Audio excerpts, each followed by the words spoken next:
देखो, आज हम पढ़ेंगे मेटेलिक कैरेक्टर। हम वैलेंस इलेक्ट्रॉन पढ़ चुके हैं, फिर उसके बाद हमने वैलेंसी पढ़ा था, उसके बाद एटॉमिक साइज पढ़ा था। आज हम फोर्थ कैरेक्टरिस्टिक पढ़ रहे हैं, वो है मेटेलिक कैरेक्टर। इस मेटेलिक कैरेक्टर को हम इलेक्ट्रोपॉजिटिव कैरेक्टर भी कहते हैं। सबसे पहले हमें पता होना चाहिए मेटल्स कैसे डिसाइड होते हैं। जो जितनी आसानी से इलेक्ट्रॉन लूज कर देगा ना, वो उतना अच्छा मेटल होता है। भाई, कोई भी ऐसा एटम जो इलेक्ट्रॉन लूज कर देता है आसानी से, वो अच्छा मेटल कहलाता है या वो मेटल कहलाता है। तो मेटेलिक कैरेक्टर भी ना इसी बात पे डिपेंड करेगा कि कौन एटम कितनी आसानी से इलेक्ट्रॉन लूज करेगा। देखो, हम बात करें लिथियम की। एक शेल होती है ना? कितनी? 2 शेल होती हैं लिथियम में। पहली शेल में 2 इलेक्ट्रॉन होते हैं और सेकंड में 1 इलेक्ट्रॉन होता है। उसके बाद क्या था? सोडियम। सोडियम में 3 शेल होती हैं, 1 2 3। पहली शेल में 2 इलेक्ट्रॉन, फिर 8 होते हैं और फिर 1 इलेक्ट्रॉन होता है। देखो, लिथियम के कंपैरिजन में सोडियम का साइज बड़ा हो गया। इस इलेक्ट्रॉन का और न्यूक्लियस में जो फोर्स ऑफ अट्रैक्शन होगा ज़्यादा होगा इसके कंपैरिजन में, क्योंकि ये दूर हो गया, साइज बड़ा हो गया ना, तो फोर्स ऑफ अट्रैक्शन क्या हो जाएगा? कम हो जाएगा। कम हो जाएगा तो इस इलेक्ट्रॉन को निकालना आसान हो जाएगा। अगर हम बात करें पोटेशियम की, तो इसमें शेल कितनी जाएंगे? 4, 1 2 3 और 1 4, है ना? इसमें कितने इलेक्ट्रॉन है? 2। इसमें 8, इसमें 8 और इसमें 1। तो ये आउटर मोस्ट इलेक्ट्रॉन लूज करेगा 1 इलेक्ट्रॉन, ये बात पक्की बात है। लेकिन इसमें और इसमें, इन दोनों में से किस में इलेक्ट्रॉन आसानी से लूज होगा? इसमें। क्यों? क्योंकि न्यूक्लियस से डिस्टेंस ज़्यादा है, तो फोर्स ऑफ, भाई न्यूक्लियस के अंदर होते हैं प्रोटॉन और इलेक्ट्रॉन्स रिवॉल्व करते हैं न्यूक्लियस के बाहर। तो ये प्रोटॉन्स और इलेक्ट्रॉन में एक फोर्स ऑफ अट्रैक्शन होता है, जो फोर्स ऑफ अट्रैक्शन किसी एक एटम को बाइंड करके रखता है ना? अब अगर ये फोर्स ऑफ अट्रैक्शन कम हो जाएगा तो ये इलेक्ट्रॉन आसानी से निकल सकता है ना? अब हम बात करें सोडियम के बाद इस तरफ को अगर आए हैं मैग्नीशियम की। मैग्नीशियम के बाद एल्यूमिनियम, सिलिकॉन, फॉस्फोरस, ठीक है। फिर क्या आएगा? फॉस्फोरस का क्या आएगा? 12 13 14 15 16। 16 क्या हो गया? Sulphur, chlorine 17, argon 18। जैसे जैसे इधर जाएंगे साइज क्या हो जाएगा? कम हो जाएगा। भाई, इस तरफ चलते वक्त साइज डिक्रीज करता है, साइज डिक्रीजेस। अगर साइज डिक्रीज करेगा तो फोर्स ऑफ अट्रैक्शन ज़्यादा है ना? Force of attraction increases. अगर फोर्स ऑफ अट्रैक्शन इंक्रीज करेगा, ठीक है, तो क्या होगा? इलेक्ट्रॉन निकालने में मुश्किल होगी।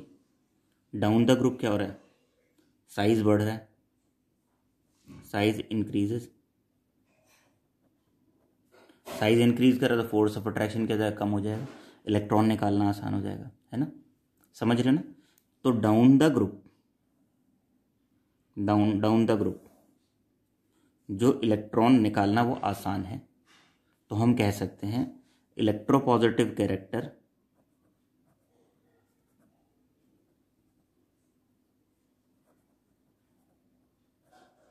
इंक्रीजेस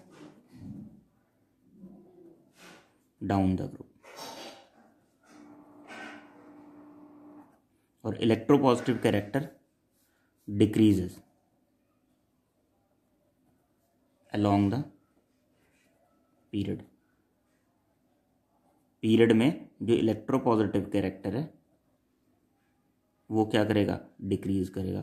और डाउन द ग्रुप क्या करेगा? इलेक्ट्रोपॉजिटिव कैरेक्टर इंक्रीज करेगा, क्योंकि इसमें इलेक्ट्रॉन निकालना क्या हो जाएगा? आसान हो जाएगा, और इस तरफ इलेक्ट्रॉन निकालना क्या हो जाएगा? मुश्किल हो जाएगा। समझ में आई बात? कोई दिक्कत तो नहीं इसमें? तुमने देखा भी होगा, ये क्या है? मेटल मेटल मेटल, फिर मेटलॉइड, फिर non metal non metal non metal non metal. इस तरफ नॉन मेटल आ जाते हैं, नीचे फिर अच्छे मेटल रहते हैं, है ना? तो ये चीज़ ध्यान रखना, जो इलेक्ट्रोपॉजिटिव कैरेक्टर है डाउन द ग्रुप क्या करेगा? इंक्रीज करेगा, और अलॉन्ग द पीरियड डिक्रीज करेगा। अगर रीजन कोई पूछेगा तो क्या होगा? रीजन क्या है यहाँ पे? ये रहा, ये जो है ये इसका रीजन है। अलॉन्ग द पीरियड क्या हो रहा है? साइज डिक्रीज कर रहा है, फोर्स ऑफ अट्रैक्शन इंक्रीज कर जाएगा, तो मुश्किल होगा इलेक्ट्रॉन निकालना। डाउन द ग्रुप क्या होगा? साइज इंक्रीज करेगा, और साइज इंक्रीज करेगा तो फोर्स ऑफ अट्रैक्शन क्या हो जाएगा, फोर्स ऑफ अट्रैक्शन डिक्रीजेज। और फोर्स ऑफ अट्रैक्शन अगर डिक्रीज कर देगा तो इलेक्ट्रॉन क्या होगा, आसानी से इजेक्ट किया जा सकता है। ठीक है, कोई प्रॉब्लम तो नहीं। हम यहाँ बात करें एक इलेक्ट्रॉन निकालने की, जैसे मैग्नीशियम में 2 इलेक्ट्रॉन लूज कर सकता है, तो हम मैग्नीशियम में भी 1 इलेक्ट्रॉन निकालने की बात कर रहे हैं फिलहाल हम।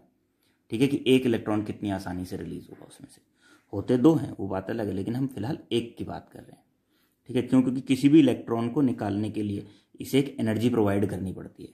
जब तक तुम इसे एनर्जी प्रोवाइड नहीं करोगे तब तक ये इलेक्ट्रॉन लूज नहीं करेगा। जैसे मान लो, ठीक है, अभी हमने देखते हैं ममता बनर्जी की पार्टी में से एक शुभेंदु मुखर्जी थे, उन्हें निकाला था। तो उन्हें निकालने के लिए क्या हुआ भाई, कुछ ना कुछ तो समझ रहे ना, एनर्जी सप्लाई की गई होगी। बिना एनर्जी सप्लाई किए, ठीक है, वो शुभेंदु बनर्जी है शायद, हाँ, वो बिना वो उसके एनर्जी के तो वो ट्रांसफ़र होंगे नहीं, अपनी अपनी जो पार्टी को छोड़ेंगे नहीं ना। तो कोई भी अगर किसी भी प्लेस से निकाला जाएगा तो उसे निकालने के लिए पक्का एनर्जी रिक्वायर्ड होती है।